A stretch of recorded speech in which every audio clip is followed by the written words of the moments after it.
Hey guys, what's going on? It's Ben here. I'm back again today with another video. And today I'm going to be doing another video that I've been meaning to do for a while and I just haven't gotten to, and that's talking about Kevin Garnett and his running mates in Minnesota. Garnett really never had a definitive second option during his long tenure in Minnesota, but he basically had this carousel, I would almost say, of point guards that he kept being paired with. And so I'm just going to go through kind of like the history of that and why it kept changing, and we'll go from there.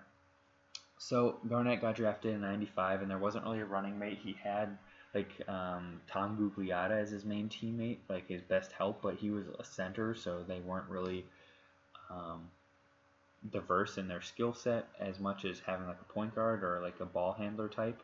So in '96, the Timberwolves drafted Ray Allen and traded him for Stephon Marbury, which was a terrible trade in retrospect. But Marbury was supposed to come in and kind of be the second in command to Garnett, and they were supposed to kind of be like the next, like Kemp and Gary Payton, not in how they played, but just in like the next big man, young man kind of athletic duo. So they had Marbury, who then in 2.5 seasons with the Wolves averaged 17 points, 3 rebounds, 8 assists, and his shooting splits were 41 from the field, 33 from 3, and 73 from the line. And basically, Marbury had realized that Garnett was really the number one and he was going to be the second option, and he didn't like that, so he demanded a trade to New Jersey. And through that trade, the Wolves brought in Terrell Brandon, who was the second running mate for Kevin Garnett. Terrell Brandon played for the Wolves from like '99 to '02, about like 3.5 seasons. Technically part of the lockout shortened season of '98 to '99 until '02.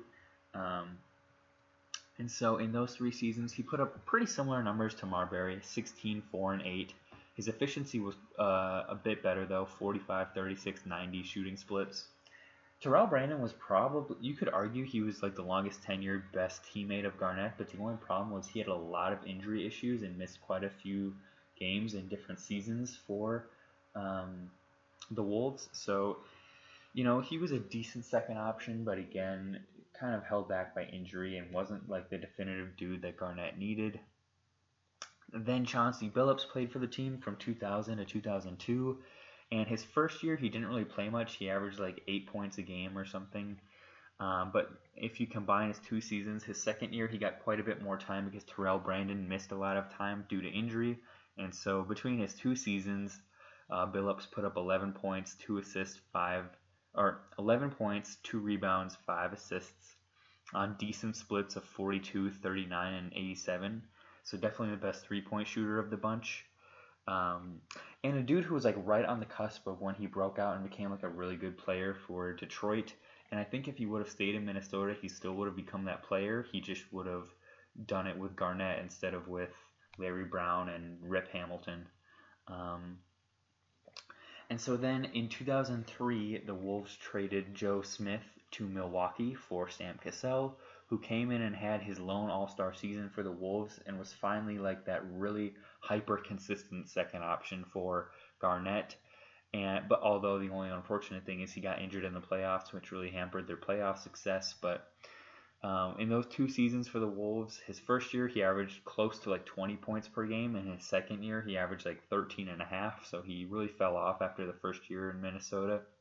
But if you combine the 2 seasons, he averaged 17 points, 3 rebounds, 6 assists, 48% from the field, the most efficient of the 4.